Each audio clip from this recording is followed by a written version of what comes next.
오늘은 아주 간단할 것 같습니다. 뭐 특별히 볼 내용이 없습니다. 사실 좀 웃음이 나오기도 하는데 저는 개인적으로는 일단 미국 3대 지수는 급반등했습니다. 장중 내내 상승했고요. 후반부에 살짝 꼬리 내리면서 끝나게만 했습니다.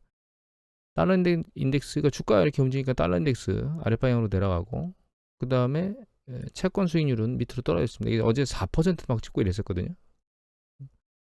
그러던 게 이제 밑으로 쭉쭉 빠졌습니다. 3.73. 지난번에 4%를 아주 세차게 터치하면 국채 쪽으로 이제 넘어가야 될 때가 됐을 수도 있겠다라는 생각을 한다고 말씀을 드렸는데 조금씩 국제 편입을 생각을 해도 되는 시기가 이제 된 것 같습니다.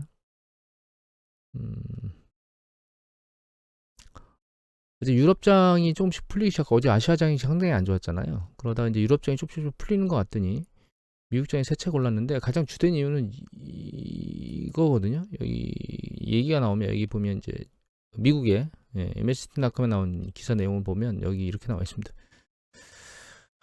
영국 중앙은행에서 그 채권 파는 거, 그러니까 그 채권을 시장에 판매하는 프로그램을 줄이고 이걸 늦추고 그 다음에 QT 양적 기축을 통해서 일시적으로 그 영국 채권을 매집하고 그래서 순수적으로 시장 상황을 정상화시키겠다, 회복시키겠다 이렇게 얘기를 했거든요. 그것 때문에 그 감세 조치로 난리를 쳤던 것들에 대한 부분에 대해서 시장이 안정화 국면으로 지금 들어가 있습니다. 영국이 감세 조치를 한다고 하는 것들이 시장에 이렇게 영향을 미쳐야 되는가라고 하는 생각도 하지만 영국이 그런 부분에서 이런 정도의 영향을, 그러니까 이런 정도 액션을 취하겠다고 얘기하는 게 시장이 이 정도로 반응을 줘야 되는가? 이 두 가지 다 제 생각에는 이게 지금 시장 상황이 굉장히 불확실한 상황에서 나왔기 때문에 시장을 요동치게 만들 뿐이긴 한데 하여튼 그렇습니다. 좀 웃긴 얘기라고 생각이 들긴 합니다. 일단 그 때문에 시장에서 바로 반응이 나왔는데요. 이게 여기 파운드화거든요. 얘가 파운드화가 밑으로 내려왔는데 이거는 제가 거꾸로 본다고 말씀드렸죠. 같이 보려고. 그래서 우리나라 원달러 환율도 이게 미국 이거 미국장 시간이거든요. 뉴욕 시간이거든요. 보시면 뉴욕장 오늘 28일째 열리고 나서 환율이 다 밑으로 아래로 빠졌죠. 이게 밑으로 내려가면 원달러 환율이 내려갔다는 뜻입니다. 아까 달러 인덱스 내려간 거 보여드렸죠. 이 내려갔다는 얘기는 여기 표시된 국가들의 통화가치가 올라갔다는 뜻입니다. 그래서 영국 파운드화 통화는 원래 이렇게 보이기 때문에 파운드화를 기준 통화로 하기 때문에 그래서 파운드화가 이렇게 내려 꽂았다가 일시 반등하고 다시 재차 반등하면서 환율이 좀 정상화되는 국면을 좀 보이고 있습니다. 이게 추세를 계속 들어올리는 이슈냐 뭔가 문제가 해결돼 가지고 그건 아니라고 생각하고 있습니다. 이 이슈 지금 현재 추세가 계속 내려온 가장 중요한 이슈는 사실 연준이 기준금리 인상 속도를 계속 빨리 올리겠다는 거기 때문에 중간에 곁다리로 지금 영국 감세가 들어왔거든요.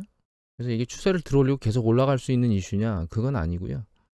불확실성에 대한 일부 해소다 이렇게 이해를 하시는 게 아마 저는 그게 그렇게 해석하는 게 맞지 않을까 이런 생각을 하게 됩니다. 개인적으로.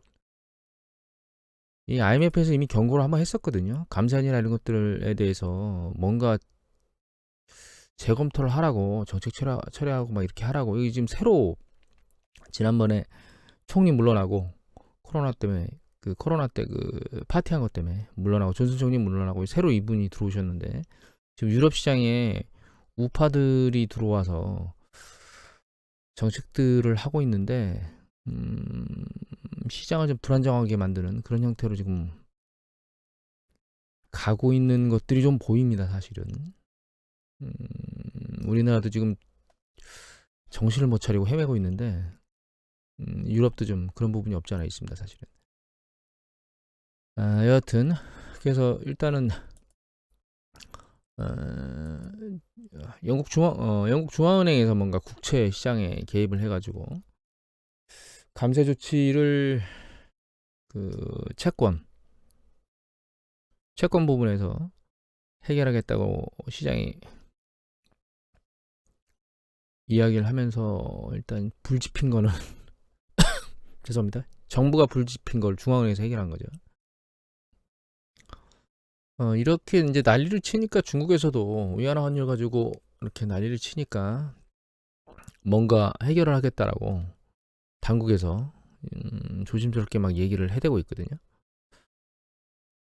그래서 환율 부분은 이제 불확실성이 계속 커지면서 통화 가치 하락, 그 달러 가치만 올라가는 쪽으로 움직였었는데 이제 중앙은행들이 대응을 하면서 환율이 일정 부분은 1달러 정점을 치고 내려오고 있는 것 같습니다.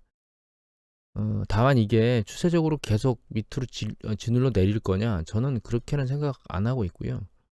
얘가 다시 한번 치켜 올라갈 거라고 생각하고 있습니다. 그 시기는 아마 실제로 주식이 세차게 내리꽂는 그 시점일 겁니다. 저희 원달러 환율이 다시 올라가는 거는.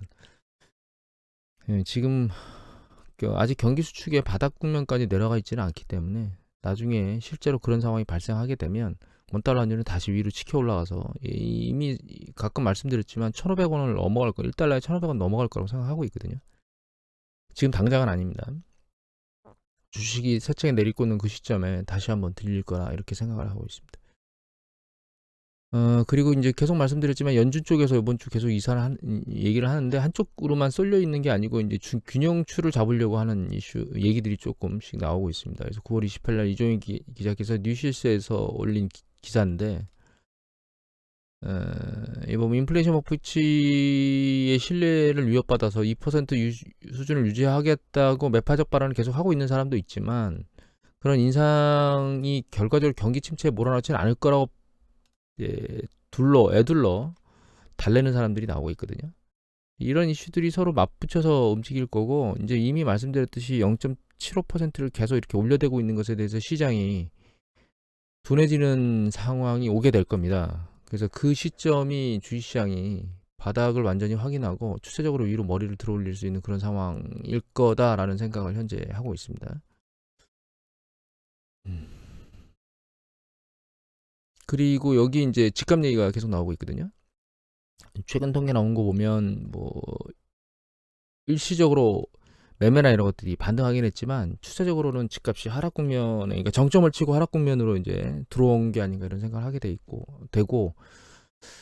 여기 보시면 이 얘기가 나오기 시작합니다. 지금 인플레가 정점을 지났다라고 하는 얘기가 나오고 있거든요. 그러니까 지금 원자재 가격이 아랫방향으로 밑으로 내려가고 있고, 다른 영역에서 안 내려가는 것 중에 거주 비용도 상당히 강세를 보이고 있는데, 그것도 이제 집값이 아랫방향으로 밀려 내려가고 렌트비가 내려가면 인플레이션이 정점을 치고 내려가는 상황으로 지표가 나올 수 있다라고 얘기를 드렸죠. 물론 당장은 아닐 겁니다.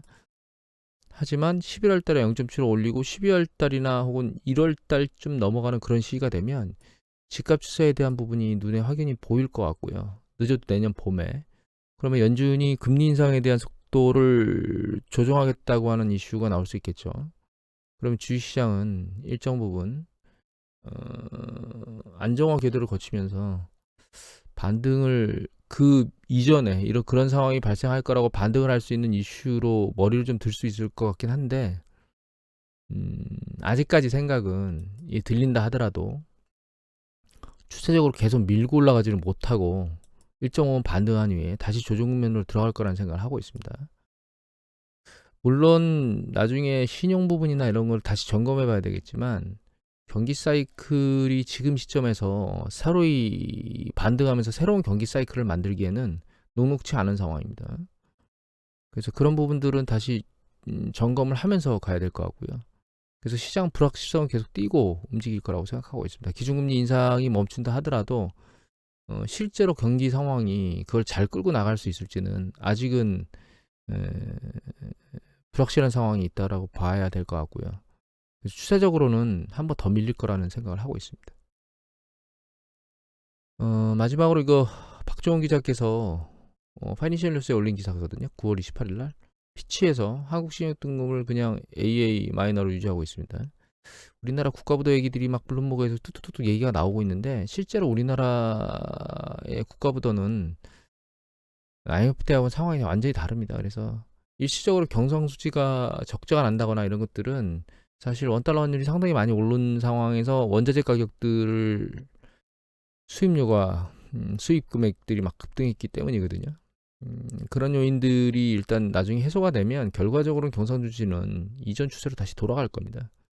그런 관점에서 그 시기까지 견뎌야 되는 외환 보유 금액 이런 부분들이 있는데 한국은행 총재께서도 얘기를 한 뉴스 보도가 있지만 우리는 순 채권국인데다가 일정 부분의 외환 보유액도 들고 있기 때문에 국가 부도가 발생하지는 않을 겁니다. 근데 이제 문제는 그렇게 자꾸 뉴스 보도가 나오면 금융시장이 불안정해지고 그게 우리나라 통화가치를 떨어뜨리고 그다음에 어제 이미 보여드렸지만 CDS 프리미엄이 그렇게 급등하게 되면 시장이 불안정하니까 결과적으로 주식시장에 영향을 미치게 되고 이런 것들이 이제 반복돼서 악재로 작동하긴 합니다. 하지만 국가부도로 가는 그런 일은 없을 거라고 하는 게 현재 지금 생각입니다. 오늘은 길게 안 보고요. 이 정도로만 마치도록 하겠습니다.